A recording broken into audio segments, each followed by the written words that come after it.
অর্থাৎ আলোচনায় তত্ত্বাবধায়ক সরকার ইস্যু। এর মধ্যে বুধবার পর্যন্ত তত্ত্বাবধায়ক সরকার ফেরানোর শুনানি মুলতবি করেছেন সর্বোচ্চ আদালত। এবার এই ইস্যু উঠে আসে বিএনপির সাথে প্রধান উপদেষ্টা অধ্যাপক ডক্টর মোহাম্মদ ইউনূসের বৈঠকে। সেখানে অন্তর্বর্তীকালীন সরকারকে তত্ত্বাবধায়ক সরকারের আদলে কাজ করার আহ্বান জানিয়েছেন বিএনপির প্রতিনিধি দল।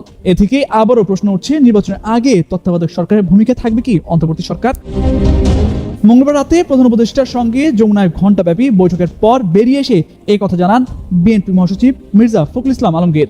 বলেন, কতগুলো রাজনৈতিক কনসার্ন নিয়ে কথা বলার জন্য প্রধান উপদেষ্টার সাথে দেখা করেন তারা। বিশেষ করে আগামী বছরের ফেব্রুয়ারি মাসে যে জাতীয় সংসদ নির্বাচন অনুষ্ঠিত হবে, সেই জাতীয় সংসদ নির্বাচনকে অর্থবহ ও নিরপেক্ষভাবে সবার কাছে গ্রহণযোগ্য করে তোলার জন্য বলা হয়েছে। এই মুহূর্তে থেকে যেটা প্রয়োজন সেটা হচ্ছে অন্তর্বর্তীকালীন সরকারকে এখন কেয়ারটেকার গভর্নমেন্টের আদলে নিতে হবে। তিনি আরো বলেন, তত্ত্বাবধায়ক সরকারের যে ভূমিকা, সেই ভূমিকায় তাদেরকে যেতে হবে। সেজন্য প্রথমেই যে বিষয়টি প্রয়োজন হবে তা হচ্ছে প্রশাসনকে পুরোপুরি নিরপেক্ষভাবে তৈরি করতে হবে। সরকারের মধ্যে যদি কোনো দলীয় লোক থাকে তাকে অপসারণ করার দাবি জানিয়েছেন বিএনপির মহাসচিব।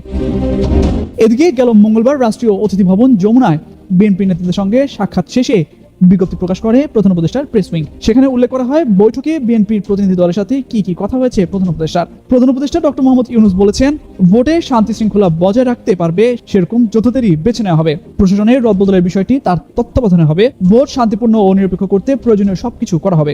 জেলা প্রশাসক পদে নিয়োগের জন্য একাধিক ফিট লিস্ট থেকে যোগ্য কর্মকর্তাদের বাছাই করে ভোটের আগে যথাস্থানে নিয়োগ দেওয়া হবে বলেও আশ্বস্ত করেন তিনি। তবে নির্বাচনের আগে অন্তর্বর্তীকালীন সরকার তত্ত্বাবধায়কের দায়িত্ব পালন করবে কি না সে বিষয়ে স্পষ্ট কোনো বার্তা পাওয়া যায়নি।